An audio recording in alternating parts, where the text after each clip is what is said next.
Tere, hea Eestimaa rahvas, minu nimi on Kalle Grünthal.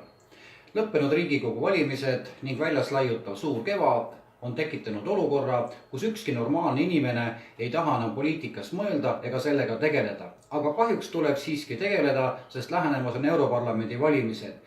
Ja et Europarlamenti sattuksid just sellised saadikud, kes seisavad ka Eesti õiguste eest, on vaja minna valimistele. Nimelt toon ühe näite. Näiteks 26. märtsil 2019 võttis Europarlament vastu resolutsiooni, mille Aafrika päritoluga sihtgrupile antakse tohutud õigused ning põlisrahvast vaigistatakse samasuguste meetmetega. Selles 28-punktilises resolutsioonis on tohutuid palju punkte, millega ergutavad aafriklasi siia tulema ja meie peame nende õigusi tagama. Näiteks me peame laskma need siia täiesti turvaliselt ja seaduslikult sisse, andma neile korralikud eluaseme ning toetama nende mõjuvõimu ja suurendamise algatusi. Kriminaalõiguses näiteks peab Aafrika päritolu inimeste vastu suunatud kuritegu olema raskendav asjaolu. Ja ka rahastamise osas on niimoodi, et selle tuleb pöörata suuremat tähelepanu ja isegi kohalikul omavalitsuses tasandil. Mis siis veel? Me peame töötama välja ka strateegiad Aafrika päritolu inimeste sotsiaalseks kaasamiseks ja integreerimiseks. Muuhulgas keelatakse näiteks meil põlisrahvastel ka näo mustaks värvimine, mis on tavaks mõnedes Euroopa riikides. Sealhulgas ka Eestis, kus näiteks mardisandid määrivad oma näo tahmaseks. Nii et tegemist on eriti hullu asjaga ja see näitab nüüd seda, et sellistele totrustele tuleb piir peale panna. Praegusel hetkel on aga siiski olukord, et ühe Eesti Konservatiivse Rahvaerakonna poliitiku peas on tekkinud üks kuldaväärt mõte.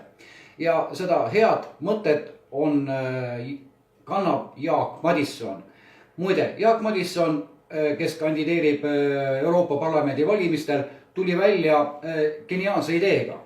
Asi on selles, et Eesti ei ole oma ajaloos mitte kordagi olnud aafriklasi orjastavaks rahvaks. Vastupidi, Eesti rahvas on olnud üle 700 aasta pärisorjuses ning pidanud taluma vasallide, parunite ja mõisnike füüsilist ja vaimset vägivalda ning seda palju kauem kui aafriklased. Ja vot siin tulebki välja nüüd Jaak Madisoni geniaalsus.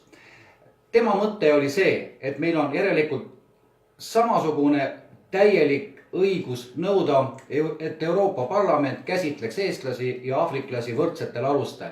Milliste tingimustel ja nõudmisi Euroopa Parlamendile esitada Eesti poolt, sõltub aga muidugi sellest Euroopa Parlamenti kandideerivatest poliitikutest, kes on tegelikult valmis seisma Eesti tõelist huvide eest. Jaak Madison töötab praegu selle nimel. Veel üks asi. Head inimesed, ärge unustage ka neid poliitikud, kes praegu on Euroopa Parlamendis ja kes kandideerivad jällegi ja hääletasid selle resolutsiooni poolt, et Aafrika päritolu inimõigused saaksid Euroopat rakendamist. Jätke meelde need nimed. Need on Urmas Paet, Tunne Kelam, Indrek Tarand ja Yana Toom. Hoiduge nende eest.